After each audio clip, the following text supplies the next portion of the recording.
The illusion of elegance. The Oakmore Grand was more than just a hotel.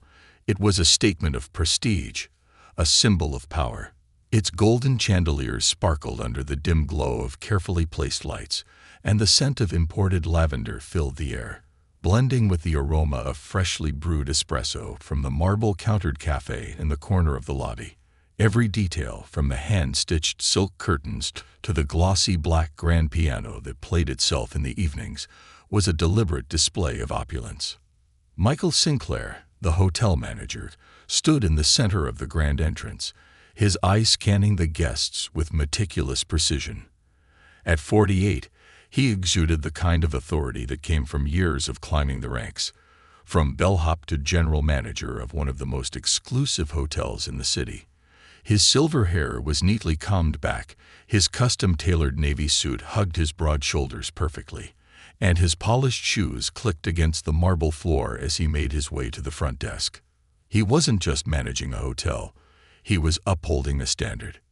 The Oakmore was not for just anyone. It was a sanctuary for the elite, a retreat for those who could afford the finer things in life, a place where wealth and power mingled effortlessly, unbothered by the outside world. And Michael ensured that it stayed that way. "Good morning, Mr. Sinclair," chirped Evelyn, the front desk manager, her hands neatly folded over the counter. "Morning, Evelyn." His gaze flicked over to the sleek reservation screen. "Who do we have checking in today?" "The Whitmores have arrived for their annual stay. I've ensured their penthouse suite is prepared exactly to their specifications." "Good." Michael nodded approvingly. "And the Simmons party? Checked in last night. They requested extra champagne for their anniversary celebration." "Make sure they get the best," he said without hesitation. Everything was running smoothly, just the way he liked it. But then, out of the corner of his eye, he saw something that made his expression harden. A woman had entered the lobby. She was beautiful, that was undeniable. Her deep brown skin glowed under the soft lights, and she carried herself with the kind of grace that turned heads. She wore an emerald green fitted dress that hugged her figure elegantly, with a leather handbag slung over one shoulder. Her heels clicked against the floor as she approached the front desk, her posture straight, her confidence radiating. Michael felt an instinctive tightening in his chest. She wasn't the type of guest who usually checked into the Oakmore. There was something about her that unsettled him. Perhaps it was the way she didn't seem overwhelmed by the grandeur of the place, or the way her presence commanded attention without even trying. He had seen people like her before, the ones who walked into places they didn't belong and expected to be treated as if they did. Something in him bristled. Evelyn greeted her with a warm smile. "Good afternoon, ma'am. Welcome to the Oakmore Grand. How may I assist you?" "Yes, I have a reservation. Grace Morgan," the woman said, pulling her phone from her bag and offering it to Evelyn. Evelyn typed quickly on the computer, her brows furrowing slightly as she scrolled. "Ah, yes. Miss Morgan, we have you down for a 3-night stay in our luxury executive suite." Grace smiled, but before she could respond, Michael stepped forward. "Excuse me," he said, his tone smooth but firm. "May I ask who made this reservation?" Grace turned to him, her brow arching slightly. "I did." Michael's jaw tightened. The executive suite was one of the best rooms in the hotel, reserved for VIPs, business magnates, celebrities, people who fit the image of the Oakmore Grand. And in Michael's mind, Grace Morgan did not. He didn't know who she was, but he knew enough. He had managed luxury hotels long enough to recognize when someone didn't belong. "Forgive me," Michael said, his voice laced with politeness, though there was an unmistakable edge to it. "I just need to verify a few things." Grace's expression remained calm, but there was a flicker of something in her eyes, something sharp, like she was measuring him. "Of course," she said, offering a small smile. "Feel free." Evelyn shifted uncomfortably, sensing the unspoken tension. "Her reservation is fully paid, Mr. Sinclair," she said, her voice hesitant. Michael ignored her, his attention still fixed on Grace. "And what brings you to the Oakmore, Miss Morgan. There was an implication in his tone, a subtle suggestion that her presence here required an explanation. Grace, to her credit, didn't flinch. "I'm here for the Global Leadership Summit," she said simply. "I'll be speaking tomorrow." Michael blinked. For the first time, he felt the slightest crack in his certainty. The Global Leadership Summit was one of the most prestigious business conferences in the country, attended by CEOs, policymakers, and industry leaders. But that only made him more skeptical. "You're a speaker?" he asked, unable to hide the disbelief in his voice. Grace's smile didn't waver. "Yes, I am." Michael studied her for a long moment. No, something wasn't right. He had dealt with enough people trying to talk their way into places they didn't belong. His instincts told him that this woman, no matter how composed she appeared, was no exception. "I'll need to see some additional identification," he said finally. Evelyn's eyes widened slightly. "Mr. Sinclair." "It's just a routine check," Michael said smoothly. Grace's smile faltered, just for a second. Then, with deliberate patience, she reached into her bag and pulled out her ID, handing it to him. Michael took it, his fingers gripping it a little too tightly. "Wait here," he said before turning on his heel and walking toward his office. He needed to verify everything. Something told him this was a mistake, that someone like Grace Morgan had no place in the Oakmore Grand, and he was going to prove it. The unraveling. Michael Sinclair stepped into his office, shutting the door behind him with just a little more force than necessary. His grip on the ID card tightened as he stared down at it. Grace Morgan. The name sounded vaguely familiar, but he couldn't place it. His gut told him that something was off. He had encountered all kinds of people trying to gain access to the Oakmore Grand under false pretenses. Wealthy wannabes, social climbers, influencers trying to milk their followers for free luxury experiences. And yet, this woman didn't fit any of those molds. She didn't seem desperate or flustered. She hadn't raised her voice or demanded special treatment. If anything, she had remained unnervingly calm in the face of his scrutiny. Michael sank into his leather chair, exhaling sharply before turning to his computer. He opened the hotel's internal database and entered her name. The reservation popped up instantly. Fully paid, executive suite, 3 nights. The payment had been processed by a corporate account. He clicked on the billing details. Morgan Strategies, LLC. That was the first surprise. Michael frowned. He knew the name. It was a consulting firm that worked with Fortune 500 companies, specializing in leadership development and corporate restructuring. He had seen the name mentioned in business publications. He hesitated, then opened a new tab and ran a quick search. Almost immediately, articles and interviews flooded the screen. Grace Morgan, the woman redefining leadership in the 21st century. From humble beginnings to global influence, how Grace Morgan is changing the corporate world. Meet the powerhouse speaker behind the most sought-after leadership summit of the year. Michael felt his stomach drop. He clicked on one of the articles. A large, high-resolution image filled the screen, a professional headshot of Grace Morgan, the same woman currently standing in his lobby. He skimmed through the article. It detailed her rise from a modest background to becoming one of the most respected voices in corporate leadership. She had worked with major firms, been a consultant for governmental agencies, and was a leading advocate for diversity and inclusion in executive spaces. Michael leaned back in his chair, his mind racing. This woman wasn't just a speaker. She was the keynote speaker. He swallowed hard, his throat suddenly dry. He had made a mistake. A huge mistake. A public spectacle. Michael's pulse pounded in his ears as he made his way back toward the front desk. He needed to fix this, and fast. He would apologize, smooth things over, and make sure she was accommodated properly. But the moment he stepped back into the lobby, he knew the situation had already spiraled beyond his control. A small crowd had gathered near the front desk. Guests, hotel staff, and even a few onlookers from the cafe had turned their attention toward Grace, who remained standing with an air of unshaken poise. Evelyn, the front desk manager, looked pale, shifting awkwardly under the weight of the uncomfortable silence that had settled over the space. And then he heard it, a voice from the crowd. "Why is she being questioned? Is there a problem?" Another voice, lower but no less distinct. Would this be happening if she looked different? Michael felt a prick of heat rise to his face.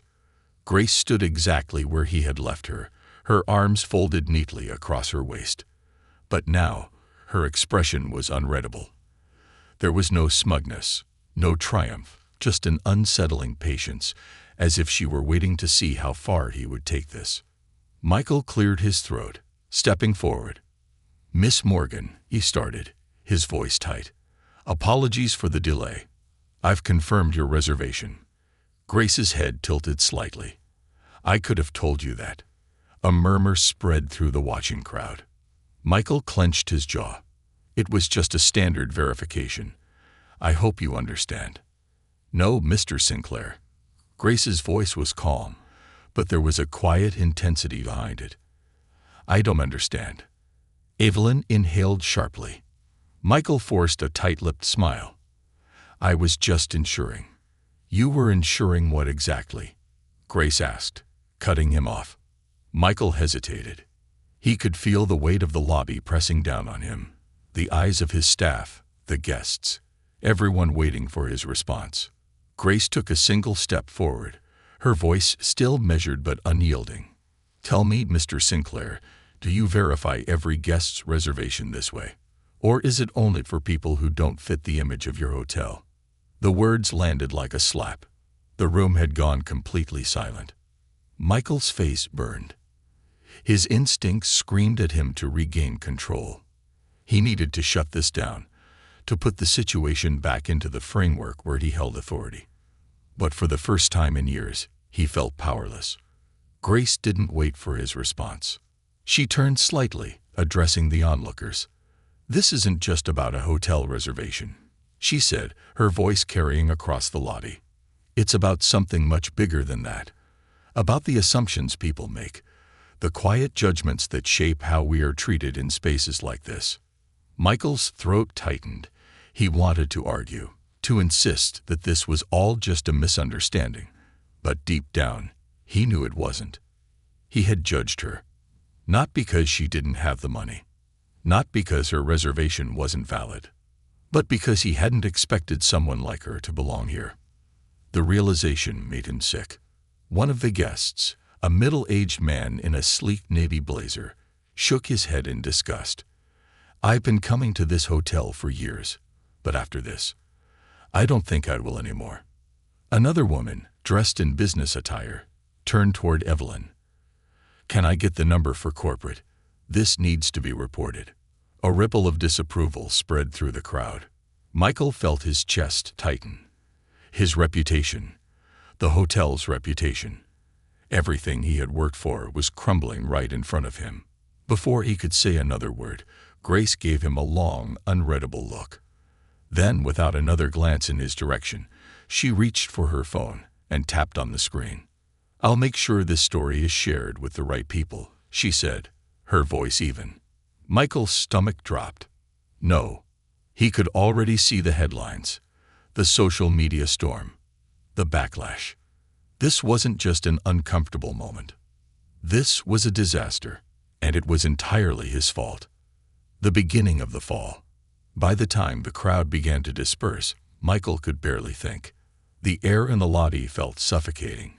He turned to Evelyn, who looked at him with something between disappointment and pity. "You really messed up," she whispered. Michael felt a crushing weight settle in his chest. He had spent his entire career shaping the Oakmore Grand into a beacon of prestige and perfection. But today, he had learned a painful lesson.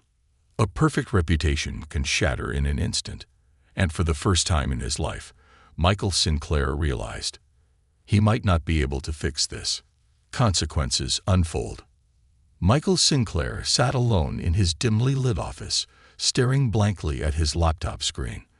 The soft hum of the hotel's ventilation system was the only sound in the otherwise suffocating silence. His phone lay face down on the desk, vibrating with messages he wasn't ready to face. The damage was spreading like wildfire. Social media had exploded. Guests had filmed Grace's confrontation in the lobby, and within hours, the footage had gone viral. Luxury hotel manager humiliates accomplished businesswoman in racist incident. Grace Morgan, CEO and keynote speaker, targeted at the Oakmore Grand. The comments were relentless. This is disgusting behavior from such a prestigious hotel. I'll never stay here again. Michael Sinclair needs to be fired immediately. No excuses. Imagine being this prejudiced in 2025. The audacity. Michael felt sick. He had spent 20 years building his career, working his way from a lowly bellhop to the respected manager of the Oakmore Grand.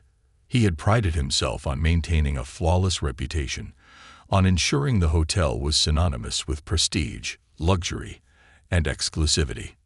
Now, all of it was falling apart. A sharp knock at the door made him jolt. Before he could respond, the door swung open and David Whitmore, the hotel's owner, stepped inside. His expensive suit was perfectly pressed, but his expression was anything but composed. His jaw was set tight, his usually calm blue eyes flashing with controlled fury. Michael shot to his feet. "David, sit down." Michael obeyed instantly. David strode across the room, dropping a stack of printed articles onto the desk. They were all headlines about the incident. Some were from major news outlets, others from business magazines that had previously praised the hotel's reputation. "This," David said, his voice dangerously low, "is an unmitigated disaster." Michael swallowed hard. "I was just trying to uphold the standards of the hotel." David's eyes narrowed. "Standards?" He let out a humorless laugh. "You humiliated the keynote speaker of one of the most prestigious conferences in the country. The woman who advises Fortune 500 companies. The woman who, might I add, has business ties to several of our largest corporate partners." Michael's stomach twisted. "You think this is just some PR problem? This is a liability." David slammed his palm on the desk, making Michael flinch. "Do you have any idea how many calls I've received today? CEOs, board members, investors, they're furious. We've already had 6 major cancellations from corporate clients who no longer want to be associated with us." Michael's breath hitched. 6. "We're not just talking about money," David continued, his voice cold. "We're talking about reputation. One of the core values of this hotel, at least on paper, is exclusivity without discrimination. And yet here we are." Michael tried to muster some kind of defense. "I didn't. It wasn't about race, David. It was about making sure we—" "Don't," David interrupted, his glare sharp. "I don't care what your intentions were. What matters is how it looks. And right now, the Oakmore Grand looks like a place where people of color aren't welcome." Michael felt his throat go dry. "I have a meeting with the board tomorrow morning," David continued, pacing now. "We have 2 options. 1, we fire you immediately and issue a public statement condemning your behavior. 2, you take a suspension, issue a personal public apology to Grace Morgan, and let us handle the PR damage." Michael's jaw tightened. The suspension. David gave him a sharp look. "Consider yourself lucky that's even on the table." Michael clenched his fists. The idea of being removed from his position, even temporarily, made his stomach churn. He had worked too hard, built too much, to be cast aside like this. And yet, what choice did he have? His voice came out barely above a whisper. "I'll take the suspension." David nodded curtly. "Good, because if you'd said no, you'd be packing your things tonight." Michael stared down at his desk, his head pounding. This was his worst nightmare. "Write the apology," David ordered, his tone final. "And make sure it's damn good." The apology no one believed. That night, Michael crafted his statement. He stared at the blank screen for a long time, debating what to say. He had never been one to grovel.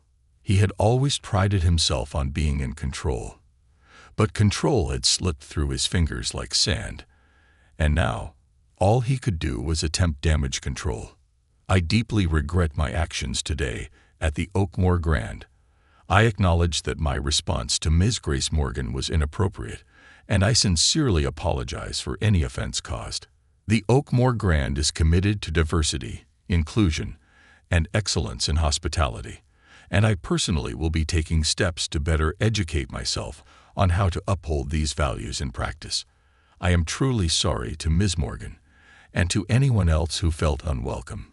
This is a learning experience, and I will do better. It sounded professional, polished, but also hollow. Michael knew it, and when he finally posted it, so did everyone else. Within minutes, the comments flooded in. This doesn't sound sincere at all. Translation: I'm only sorry I got caught. Too little, too late. Michael shut his laptop, pressing his fingers against his temples.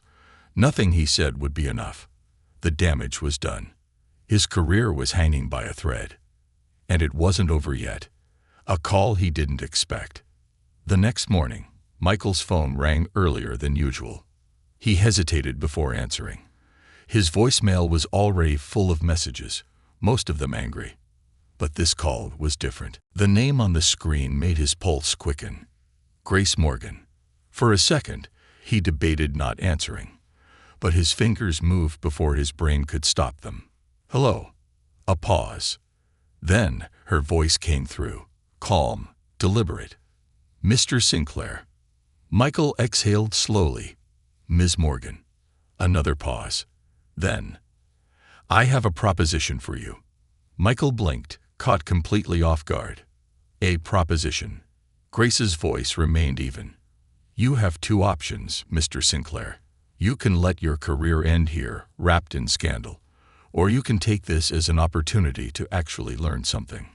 Michael's pulse pounded in his ears. Learn? What?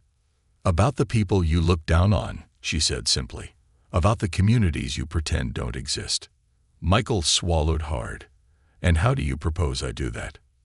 You're going to work at the Oakwood Community Center, Grace said.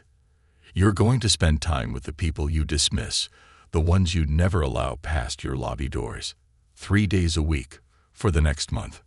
Michael's grip on the phone tightened. And if I refuse? Grace's tone sharpened just slightly. Then you can let your career go up in flames, because believe me, Mr. Sinclair, this won't just go away. Silence stretched between them. Michael's pride screamed at him to say no, to reject the idea, to hold on to what little dignity he had left. But deep down he knew. His only chance to salvage his life was standing on the other end of this call. He closed his eyes. When do I start? A world he never knew. The Oakwood Community Center wasn't far from the Oakmore Grand, just a 15-minute drive across town. But as Michael Sinclair pulled into the parking lot, it felt like he had stepped into an entirely different world. Gone were the pristine streets lined with designer boutiques and upscale restaurants. Instead, the roads here were cracked, the buildings older, their paint chipped by time and neglect. The community center itself was a modest brick building, its signs slightly faded but welcoming. Children played in the adjacent park, their laughter carrying through the cool morning air. A few people sat on the center's front steps, chatting over coffee in mismatched mugs. Michael hesitated before stepping out of his car. This was not a world he understood. For years, he had seen neighborhoods like this from a distance, places he avoided, places that didn't fit his version of success. And now, he was expected to work here. He exhaled sharply, adjusting the cuffs of his tailored suit. This was temporary. A month of volunteering, then he'd be done. He just had to endure it. He walked toward the entrance, trying to ignore the skeptical glances from some of the people outside. It wasn't hard to tell he didn't belong here. The pressed suit, the polished shoes, the way he carried himself like a man used to control. But here, he had no control at all. The reception he deserved. Inside, The center was bustling with activity. Volunteers moved quickly through the halls, carrying boxes of supplies and setting up different areas for programs. The air smelled of fresh coffee and something savory, possibly a breakfast service for families. Michael barely had time to take it all in before a woman in her early 50s approached him. She was petite, with short gray streaked hair and a warm but piercing gaze. She wore jeans and a sweatshirt with the Oakwood Community Center logo embroidered on it, a stark contrast to his pristine suit. "You must be Michael Sinclair," she said, her tone neutral. He extended his hand. "Yes, I." She didn't shake it. Michael blinked. "I'm Linda Carter," she continued, folding her arms. "Director of the center. Grace told me about your little arrangement." Michael's jaw tightened. "I wouldn't call it an arrangement." Linda gave him a pointed look. "Oh, then what would you call it?" Michael hesitated. "A punishment. A humiliation. A way to save my career." But he didn't say any of that. Instead, he straightened his posture. "I'm here to help." Linda snorted. "Sure you are." Before Michael could respond, she turned and started walking. "Follow me." He clenched his jaw and did as he was told. Linda led him through the center, pointing out different rooms as they passed. "This is the food pantry. We provide groceries for families in need. Some come weekly, some only when things get really tough." They walked past a small library, where a few children sat reading, their shoes worn but their eyes bright with curiosity. "That's our literacy program. A lot of kids here don't have access to books at home, so we make sure they do." Next, they passed a computer lab, where a group of teenagers were learning coding. "Job training," Linda said. "We teach them skills that might actually give them a future." Michael absorbed it all in silence. Then they reached the kitchen. Volunteers were preparing breakfast for a line of people waiting outside. Men, women, and children bundled up in old jackets. Michael felt a strange discomfort settle in his chest. He had seen the homeless before, of course. They existed in every city, but always on the fringes, away from the pristine lobbies and luxury suites he managed. He had never been this close. Linda turned to face him. "All right, here's where you'll start. You'll be serving meals." Michael frowned. "Me?" "Yeah, you." She crossed her arms. "I assume you know how to hold a serving spoon." Michael's lips thinned. "Of course." Linda nodded toward an apron hanging by the counter. "Then put that on." Michael hesitated. She arched a brow. "Something wrong?" He glanced around. Other volunteers, most in casual clothes, moved through the kitchen easily, chatting as they worked. They were all comfortable, at home.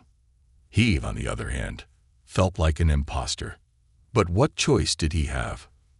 Michael removed his suit jacket, carefully folding it over a chair. He loosened his tie, rolled up his sleeves, and reached for the apron. The fabric felt foreign against his hands.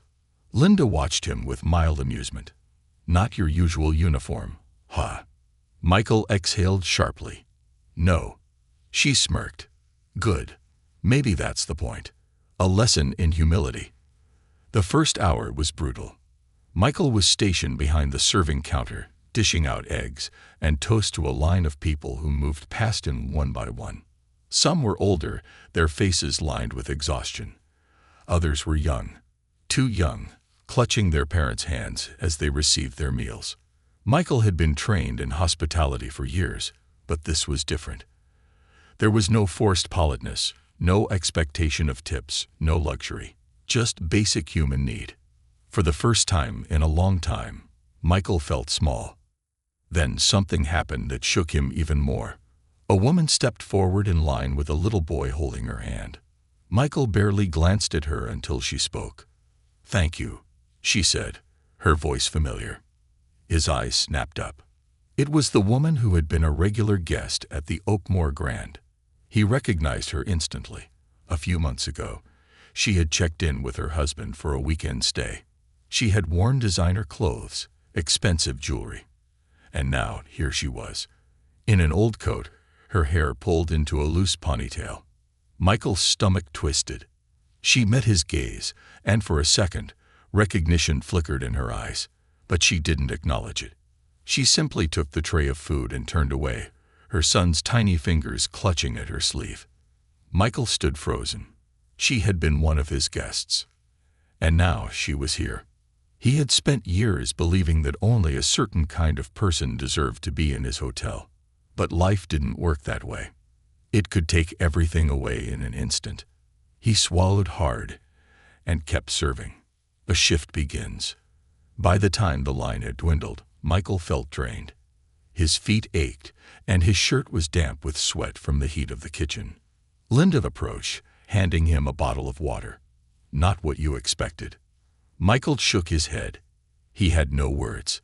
Linda studied him for a moment. You know, she said, leaning against the counter, people like you never think they'll end up here. You tell yourselves that if you just work hard enough, stay in the right circles, life will stay comfortable. She tilted her head toward the door, where the last of the guests were leaving. But then, one bad investment, one medical bill, one job loss, and suddenly, you're the one in line, hoping someone doesn't look at you the way you used to look at them. Michael said nothing, because for the first time in his life, he understood. This wasn't just about serving food. It was about learning to see. And Michael Sinclair was finally starting to open his eyes. Breaking the illusions, Michael Sinclair sat on a metal stool in the kitchen, his back aching from the unfamiliar labor. The community center's kitchen was a stark contrast to the pristine, stainless steel gourmet kitchens of the Oakmore Grand. Here, the floors were slightly scuffed, the equipment outdated but functional, and the air thick with the aroma of scrambled eggs, toast, and fresh coffee. For the past few hours, he had been reduced to the most basic level of service, feeding people who had nowhere else to go. And yet, despite the exhaustion settling into his bones, he wasn't thinking about himself. He was thinking about the woman he had served, the former guest of the Oakmore Grand, the woman who had once checked into his hotel, dressed in luxury, ordering champagne and room service. Now she was standing in line for a free meal. The realization shook him. Had he spoken to her differently when she was a guest? Treated her with more kindness when she was wrapped in wealth? And if so, why? His entire career had been about catering to the elite, but seeing that same elite fall into struggle shattered something inside him. He had always thought of wealth as a shield, a guarantee. But now he wasn't so sure. Clashing worlds. All right, fancy suit, break time's over. Linda's voice snapped him back to reality. Michael blinked and looked up at her. Yeah, he muttered, straightening up. Linda smirked. Gotta say, you're not half bad at taking orders. Michael exhaled, rubbing the back of his neck. It's different. Linda chuckled. Welcome to real work. She gestured for him to follow her. Come on. Time for round 2. Michael walked with her into the main activity hall of the community center. The space was lively. Children drawing at long tables, teenagers helping younger kids with homework, volunteers organizing supplies. It was messy. Not in the sense of disorder, but in the sense of life. And it made him uncomfortable. Not because he disapproved, but because he didn't know where he fit in. All right, Linda said, grabbing a clipboard from a desk. Your next task, reading hour. Michael's brow furrowed. Reading? Yeah. You remember how to do that, right? She teased. Michael rolled his eyes. Of course. Linda grinned and pointed toward a small group of kids sitting in a circle, an old bookshelf filled with worn copies of children's books behind them. You're going to read to them, she said. Michael hesitated. I don't know how to talk to kids. Linda raised an eyebrow. What, you never read to your own? The question hit him harder than he expected. I don't have kids, he admitted. Linda's smirk faded slightly. Huh. All right then. Guess it's time to learn. Lessons in innocence. Michael walked over to the group of children, who were no older than 6 or 7. They looked up at him with curious eyes. One little boy, wearing a red sweater with holes in the sleeves, squinted at him. "You talk fancy," he said. Michael smirked. "And you talk bluntly." The kids giggled. Another child, a girl with pigtails, patted the empty chair in the middle of the group. "Sit here," she instructed. Michael hesitated, then slowly lowered himself onto the tiny chair. His long legs bent awkwardly, and he felt utterly ridiculous. A boy handed him a book. The cover was worn, the pages slightly yellowed. "The Little Engine That Could." Michael sighed and opened it. "All right," he said, clearing his throat. "Once upon a time, there was a little blue engine." He read stiffly at first, feeling out of place. But then, something strange happened. The children listened, really listened. They weren't checking their phones. They weren't glancing at the time or distracted by anything else.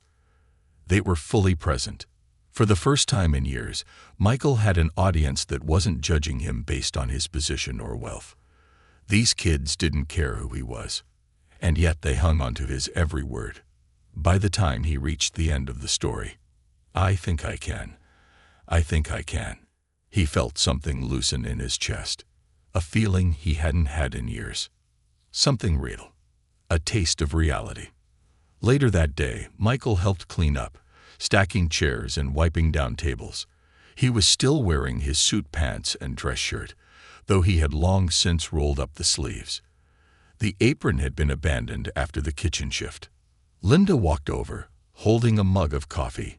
"So," she said, handing it to him, "survived your first day?"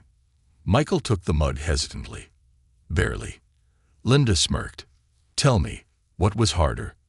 Serving food or reading a kid's book?" Michael exhaled through his nose. "Both." Linda laughed. "Honest answer. I'll take it." They stood in silence for a moment, sipping their coffee. Then Linda spoke again, her voice softer this time. "Did you see her?" Michael stiffened. He didn't have to ask who Linda meant. "I did." Linda nodded. "People don't realize how easy it is to fall." Michael swallowed hard. "She used to be a guest at my hotel." Linda glanced at him. "And?" Michael hesitated. "And I treated her differently when she was rich." Linda didn't say anything. She just let the words sit there. For the first time, Michael didn't try to justify himself. He had spent years judging people based on their status. Now, for the first time, he was seeing people for who they really were. The message. That night, Michael sat in his car outside his apartment, his fingers hovering over his phone. He had received an email from the Oakmore Grand earlier. The board meeting to discuss his suspension was scheduled for next week. His position was still hanging in the balance. But that wasn't why he hesitated. Instead, his thumb hovered over a different contact. Grace Morgan. After a long breath, he finally typed, "Grace, I had my first day at Oakwood. It was different, difficult, eye-opening. I saw someone I used to know, a former guest. I realized today that I spent my entire career believing that wealth separates people into different classes, that once you had money, you were safe. I was wrong. I don't know what this means yet, but I think I finally understand what you meant when you said I needed to learn. I'm trying. Michael." He stared at the message for a long moment. Then he pressed send. He wasn't sure what he expected. But a few moments later, 3 little dots appeared on the screen. Grace was typing. The awakening. A response that changed everything. Michael Sinclair stared at his phone screen, watching the 3 little dots flicker as Grace typed. He had never felt nervous waiting for a message before, but now every second stretched unbearably long. Finally, her reply appeared. "You're starting to see, Michael. Keep going." That was it. No long lecture, no scolding, just a simple acknowledgement. And yet, it unsettled him more than any reprimand ever had. Because it meant she had expected this transformation to happen. She had known that sending him to Oakwood would unravel everything he thought he understood about the world. And she had been right. Michael exhaled sharply and locked his phone, rubbing his hands over his face. He had spent years perfecting the art of control, controlling situations, people, outcomes. Now, for the first time, he felt completely unmade, and he didn't know how to deal with it. A second chance, but at a cost. The next morning, Michael arrived at Oakwood earlier than required. The doors weren't even unlocked yet, so he leaned against his car, sipping coffee as the sun rose. Linda arrived a few minutes later, raising an eyebrow as she walked up. "Well, look at that. Fancy suits early." Michael smirked, trying to get extra credit. Linda chuckled, unlocking the doors and stepping inside. "Don't get ahead of yourself. You've still got a long way to go." Michael followed her in, expecting to dive straight into another grueling day of kitchen duty or reading to kids. Instead, Linda tossed him a clipboard. "You're coming with me today," she said. Michael glanced at the clipboard. It had a list of names. "What's this?" "Home visits," Linda said simply. Michael's brows furrowed. "We go to people's houses." Linda nodded. "Some of our families can't make it to the center every week. They're working 2, sometimes 3 jobs just to stay afloat. We bring them food, supplies, and check in on them." Michael hesitated. The idea of going into people's homes, seeing their struggles up close, it made him uneasy. And yet, "Let's go," he said. Linda smirked. "Good. Try not to look so terrified." Behind closed doors, the first house they visited was a small apartment in an aging complex. The walls were cracked, the stairwell smelled of mildew, and the sound of babies crying echoed through the halls. Linda knocked on the door, and a woman in her late 30s answered. She looked exhausted, her hair pulled into a messy bun, dark circles under her eyes. A little girl peeked out from behind her legs, clutching a tattered stuffed bear. "Hey, Jenna," Linda said warmly. "We've got your groceries." Jenna's face lit up with relief. "Oh, thank God. I didn't know how I was going to get through the next few days." Michael swallowed hard as he and Linda carried the bags inside. The apartment was small, too small for a family of 4. The furniture was old, some of it held together with duct tape. A single glance told Michael everything he needed to know. They were barely making it. Jenna knelt to sort through the groceries, tears welling in her eyes as she picked up a box of baby formula. "I had to water down his bottles last week," she admitted, glancing toward the crib in the corner where a baby slept. "This means everything." Michael felt something tighten in his chest. Watering down baby formula. It was the kind of thing he had never once considered in his world of luxury and excess. And yet for some, it was a reality. "Thank you," Jenna said, looking up at them. Her eyes lingered on Michael. "I've never seen you before." Michael hesitated. "I'm new." Jenna gave a tired smile. "Well, welcome to the real world." More than a lesson. As the day went on, they visited more families, each one struggling in ways Michael had never imagined. One man, once a successful contractor, had been injured on the job and lost everything. He now lived in a one-room rental, unable to work. A teenage girl, who should have been focused on school, was instead raising her younger siblings while their mother worked overnight shifts. A grandmother who had taken in 5 grandchildren after their parents were incarcerated, stretching her tiny pension to its breaking point. Michael listened to their stories. He shook their hands. He helped carry supplies inside. And with each visit, something inside him cracked a little more. By the time they returned to Oakwood, he felt wrecked. Linda parked the van and turned to him. "Still think you're here as a punishment?" Michael exhaled, running a hand over his face. "No," he admitted. "I think I'm here because I need to be." Linda nodded approvingly. "Now you're getting it." A conversation he couldn't avoid. That evening, Michael sat in his apartment, staring at his phone. After a long hesitation, he finally hit call. It rang twice before Grace picked up. "Michael," she said, her tone unreadable. Michael took a breath.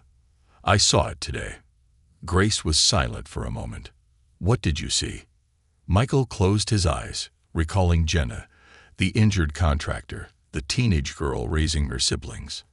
I saw what happens when you stop fitting into the world people like me created, he said quietly. I saw how easy it is to lose everything. Grace let out a slow breath. And how do you feel? Michael clenched his jaw. Like I spent my whole life blind. Another pause. Then, good. Michael let out a soft, bitter chuckle. You wanted this, didn't you? I wanted you to see, Grace corrected. What you do with it is up to you. Michael swallowed. I don't know what to do next. Keep going, she said. Then, after a pause, come to the summit. Michael's eyes widened. What? The Global Leadership Summit. My speech is tomorrow. Be there. Michael hesitated. He had spent his entire career attending conferences like that as the host, the one who managed the luxury experience for powerful people. Not as an outsider looking in. Why? He asked cautiously. Grace's voice was firm. Because you need to hear what you've been ignoring your whole life. Michael stared at the wall for a long moment. Then, finally, he nodded. I'll be there. The beginning of a new path. As Michael ended the call, he realized something. For the first time since the incident at the Oakmore Grand, he wasn't thinking about saving his career. He wasn't thinking about reputation or damage control. He was thinking about something much bigger, something he had never thought about before. Change. And whether he had the courage to truly embrace it. Redemption or ruin. A new perspective. Michael Sinclair had spent his life in rooms filled with power. Conference halls, five-star hotels, luxury lounges, all places where the air was thick with wealth and exclusivity. But today, as he walked into the Global Leadership Summit, he felt something he hadn't felt in a long time. Like he didn't belong. The convention center buzzed with movement. Professionals in sharp suits and elegant dresses milled about, exchanging business cards and networking over overpriced lats. Some were laughing in small groups, others debating strategies and trends in hushed voices. Michael kept his head down, moving through the crowd with a quiet discomfort. Normally, he would have been one of these people, confident, untouchable, a gatekeeper to luxury. Now, he was a man who had fallen from grace. He saw his name whispered in conversations. People glanced at him, some with curiosity, others with barely concealed judgment. He wasn't just a guest at this event. He was the scandal attached to it. Michael exhaled and pushed forward, heading toward the main auditorium. He wasn't here for them. He was here for the truth. And for grace. The speech that changed everything. The room was packed by the time Michael found a seat near the back. The stage was set with a sleek podium, large screens flanking either side displaying the name of the keynote speaker. Grace Morgan. When she finally stepped onto the stage, the room fell silent. She was poised, commanding, radiating the kind of confidence that didn't need to be announced. Dressed in a deep blue suit, she looked every bit the powerful force he now understood her to be. She scanned the audience briefly, her gaze unreadable. And then she began. When I was 16, she started, her voice clear. I was told by a career counselor that I should lower my expectations. A quiet murmur rippled through the crowd. I was applying for a competitive internship program, one that had led many students before me into successful careers. But my counselor, looking at my background, my name, and my circumstances, decided that I wouldn't fit in with that world. Michael felt his stomach tighten. I was told that people like me should be realistic about our opportunities, that there were spaces we simply didn't belong. She paused, letting the words sink in. And yet, here I stand. The audience erupted into applause, but Michael barely heard it. He felt those words like a punch to the gut. Because that was exactly what he had done to her. He had seen her, judged her, and decided she didn't belong. Grace continued. The biggest lie we tell ourselves is that success is earned equally, that everyone who has reached a certain level of wealth or power has done so purely by their own merit. She shook her head. But what we don't talk about is the silent barriers, the unspoken rules, the way doors are quietly shut in people's faces, not because they lack talent, intelligence, or drive, but because of where they come from, what they look like, how they speak. The tension in the room was thick now. Grace took a breath and glanced at the audience. I know this makes people uncomfortable, because it forces us to acknowledge something we would rather ignore. Michael swallowed hard. But discomfort, Grace said, her voice firm. It's how we grow. And then she looked directly at him. The moment lasted only a second, a fraction of time. But Michael felt it, like she was speaking straight to him. And in that moment, he understood. This wasn't just a speech. This was his reckoning. A choice to make. After the speech, the summit attendees dispersed into networking groups, discussions buzzing throughout the halls. But Michael didn't move. He sat in his seat, hands clasped together, staring at the empty stage. His entire life had been built on the illusion of exclusivity, on the idea that some people simply deserve more than others. He had enforced those invisible walls. And now he saw just how much damage that belief had caused. Lost in thought, Michael looked up to see Grace standing beside him. She wasn't smiling. She wasn't gloating. She was just watching him. He exhaled. I don't even know what to say. Grace studied him for a long moment. Then she gestured toward the hallway. Walk with me. Michael stood, following her out of the auditorium. They moved past the chatter of professionals and into a quieter section of the building. Finally, she stopped and turned to face him. You finally understand, don't you? She asked. Michael met her gaze. I do. A pause. Grace crossed her arms. So, what are you going to do about it? Michael hesitated. That was the real question, wasn't it? He could go back to the Oakmore Grand, serve his suspension, and pretend none of this happened. Or he could do something that actually mattered. I want to fix this, he said finally. Not just my career, myself. I need to do better. Grace nodded, as if she had expected that answer. I have an idea, she said. Michael raised an eyebrow. Oh. She smirked. I want you to partner with me. Michael blinked. What? Not just with the community center, Grace explained. With businesses, hotels, corporations. I want you to take what you've learned and start changing the culture you were once a part of. Michael hesitated. You trust me to do that? Grace exhaled. Not yet, but I trust that you want to. Michael thought about everything he had seen in the past few weeks. The people he had met, the damage he had done, and the damage he could help undo. Finally, he nodded. I'm in. Grace extended a hand. Michael shook it. And for the first time, it wasn't just about saving himself. 6 months later, the Oakmore Grand had changed. It wasn't just a hotel anymore.